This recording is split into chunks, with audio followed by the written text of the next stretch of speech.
Hi hello నమస్తే welcome to Suman TV. ఈ రోజు నేనైతే మీకు ఒక ఇద్దరు స్ట్రాంగ్ ఉమెన్స్ ని పరిచయం చేయడానికి అయితే వచ్చేసాను.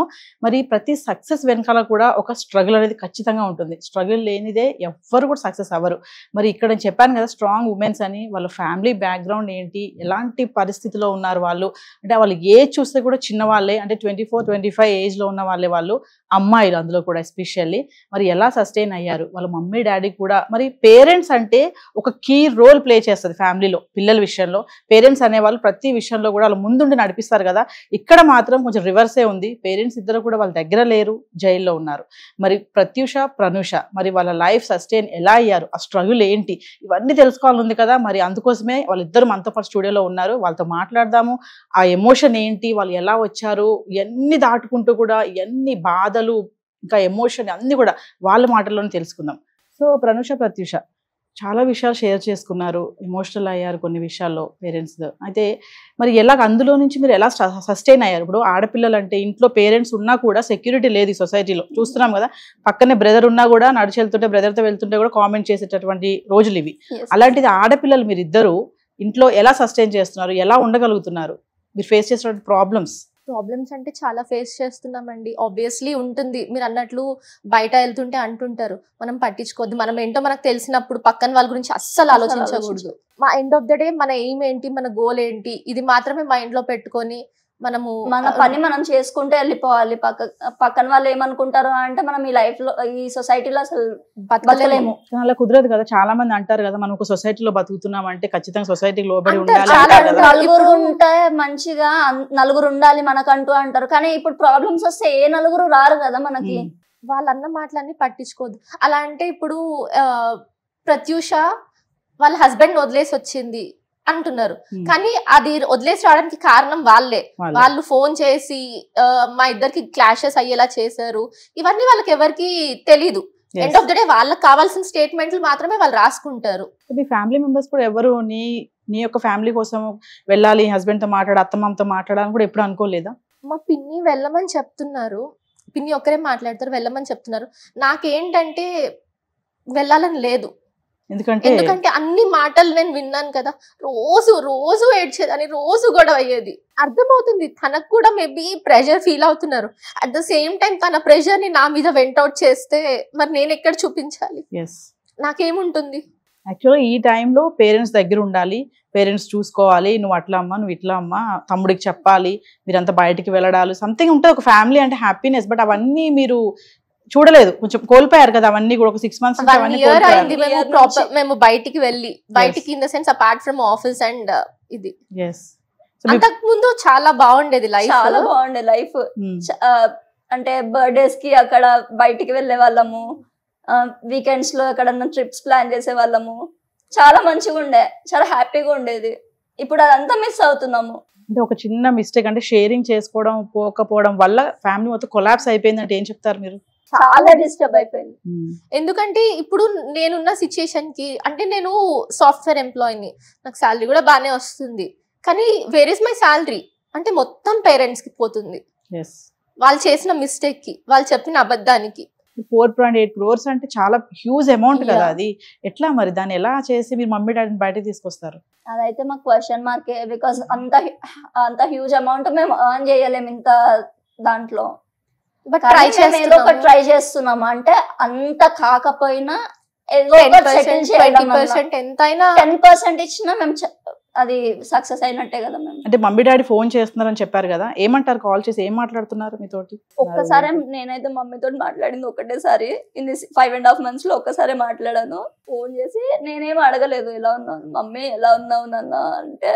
ఏడుపు వచ్చింది, నాకేం మాట్లాడబుద్ధి కాలేదు. ఎందుకంటే వాళ్ళు మమ్మల్ని మోసం చేశారు. ఫస్ట్ అందరూ అంటున్నారు మీరు మమ్మల్ని మోసం చేశారు. మోసపోయింది మేము, నేను, తమ్ముడు, అక్క.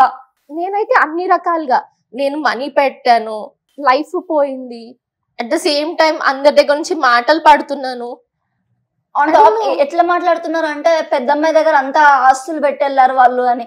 పెద్దమ్మాయి పొజిషన్ బాగుంటే ఈ రోజు మా దగ్గర ఎందుకు వచ్చి ఉండేది? మీరు క్వశ్చన్ చేస్తున్నారా వాళ్ళని? డెప్స్ ఉన్న వాళ్ళని క్వశ్చన్ చేసిన సందర్భం ఉందా? ఎందుకు అంటే మా పేరెంట్స్ రాంగ్. ఓకే, మా పేరెంట్స్ తప్పు, మేము వాళ్ళని అనడానికి ఏం లేదు. సో మీ పేరెంట్స్ చేసింది రాంగ్ అంతే, డెఫినెట్లీ రాంగ్. ఎందుకంటే మాతో షేర్ చేయలేదు, పక్కన వాళ్ళు వచ్చి మీకు తెలిసే ఉంటది అంటారు. వాళ్ళు చెప్పలేదు, వీళ్ళు చెప్పలేదు, మాకెలా తెలుస్తుంది? ఇప్పుడు ఇంత సిచ్యువేషన్ కి వచ్చే వరకు మాకు తెలియకుండా ఒకరికి ప్రిన్సిపల్ ఇంట్రెస్ట్ అలా పే చేసే బదులు అందరికి ప్రిన్సిపల్ అమౌంట్ పే చేసి కాదు కదా. Wrong financial planning. బెయిల్ వస్తే బయటికి వస్తే మేము సెపరేట్ గా ఉంటాం అంటున్నారు, మరి మా పరిస్థితి ఏంటి? ఇప్పటికీ కూడా అంటే వాళ్ళిద్దరు సెపరేట్ గా ఉంటారా? అంటున్నారు, కానీ వాళ్ళు ఎలా ఆలోచిస్తున్నారో నాకు అర్థం కావట్లేదు. వాళ్ళ అకౌంట్స్ ఫ్రీజ్ అయిపోయి ఉన్నాయి. వాళ్ళు బయటకు వచ్చినా ఎలా ఉంటారు?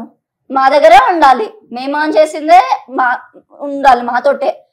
వాళ్ళ అకౌంట్స్ ఫ్రీజ్ అయిపోయినాయి, అకౌంట్స్ అన్ఫ్రీజ్ చేసుకోలేదు. ఇవన్నీ వాళ్ళు చెప్పచ్చు కదా. వాళ్ళు అరెస్ట్ అయినప్పుడు నాకు కాల్ చేశారండి. ఆ రోజు అంటే నేను వాళ్ళతో మాట్లాడేదాన్ని కాదు, నాకు చాలా అంటే చాలా కోపంగా ఉంది, మాట్లాడేదాన్ని కాదు. ఆ రోజు ఆఫీస్ నుంచి వస్తున్నప్పుడు కాల్ చేసి వేరే నంబర్ నుంచి కాల్ వచ్చింది.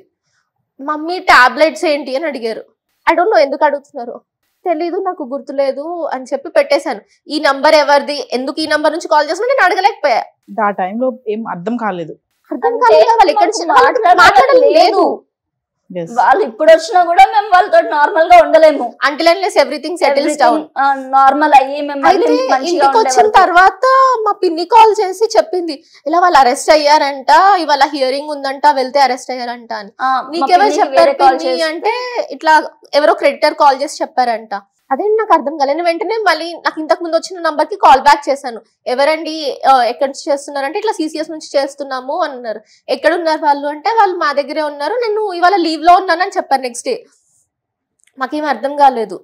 తర్వాత ఒక 1 వీక్ తర్వాత కాల్ చేసి ఇట్లా వాళ్ళు వదిలిపెడతారంట, ప్రొవైడెడ్ సమ్ ఎంతో అమౌంట్ ఎక్స్పెక్ట్ చేస్తున్నారు కైండ్ ఆఫ్ చెప్పారు. ఐ వాస్ లైక్ ఇంకా నా దగ్గర ఏం లేదు, మొత్తం ఇచ్చేసారు కదా. మొత్తం ఇచ్చేసాను. ఎట్లా అంటే ఇప్పుడు నా పొజిషన్ ఎలా ఉంది అంటే నా శాలరీలో 1000 which is like less than 1% of my salary కూడా నా దగ్గర మిగలట్లేదు. మీ డాడీ దగ్గరే మీరు చిట్టేశారు కదా, చెప్పారు మీరు సమ్ అమౌంట్ చెప్పారు చిట్టేశారని. వేసి డాడీ దగ్గరే వేసి మీరు చాలా ఫీల్ అయిపోతున్నారు, నేను అమౌంట్ అంతా ఇచ్చాను, హస్బెండ్ కూడా తెలియకుండా చేశాను అంటున్నారు. మరి చూసుకుంటే మరి చాలా మంది క్రెడిట్ చేసిన వాళ్ళు ఉన్నారు కదా, ఇంటికి వచ్చారు గొడవ చేశారని అంటున్నారు. మరి వాళ్ళకి ఎంత బాధ ఉంటుంది? ఒక కూతురే అంత బాధపడుతున్నప్పుడు వాళ్ళకు ఉంటదా ఉండదా బాధ? ఆబ్వియస్లీ ఉంటది, ఎందుకంటే వాళ్ళది హార్డ్ అండ్ మనీ. ఎవరికి అంత ఈజీగా రాదు, మనీ అనేటిది అంత సింపుల్ గా ఎవరికి రాదు. వాళ్ళు ఎంతో కష్టపడుకున్నారో వేసుకున్నారు. ఇలా అంత మోసం చేయడం ఎందుకు? మా పేరెంట్స్ అందరిని ఇంత చేస్తారని అస్సలు ఎక్స్పెక్ట్ చేయలేదు. కాకపోతే ఐరనీ ఏంటి అంటే ఎవరికైతే ఆల్రెడీ ఇంట్రెస్ట్ తీసుకున్నారో వాళ్ళు ఎక్కువ మాటలు అంటున్నారు. కొంతమంది ఒక అతను కాల్ చేసి చెల్లికి ఇలా అయిందని మాకు తెలీదు సిస్టర్, మీకు ఏమైనా హెల్ప్ కావాలి నుంచి చూసారు. లైక్ మమ్మల్ని 15 years నుంచి ఒకరు అంటే పైన నైబర్స్ కానీ పక్కన వాళ్ళు కానీ ఒక 15 years నుంచి చూస్తున్నారు, ఒక 12 years నుంచి చూస్తున్నారు. వాళ్ళే ఇంకా ఎక్కువ పోక్ చేస్తున్నారు, మీరు ఇట్లా చేశారు అట్లా చేశారు అని. నాకు ఎవరో కూడా తెలీదు. నాకు గూగుల్ పేలో ఎవ్రీ మంత్ చిట్ అమౌంట్ పడేది. ఆ అన్నయ్య నాకు కాల్ చేశారు.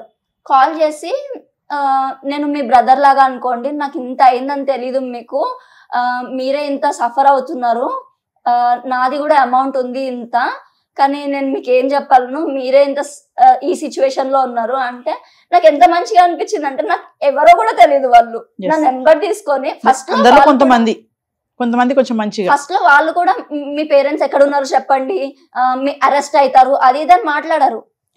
బట్ స్టిల్ మా మీద అయితే కొంచెం సింపతి ఉంది. సుమన్ టీవీలో మీ పర్సనల్ అండ్ బిజినెస్ ప్రమోషన్స్ కోసం కింది నెంబర్ కి కాంటాక్ట్ చేయండి.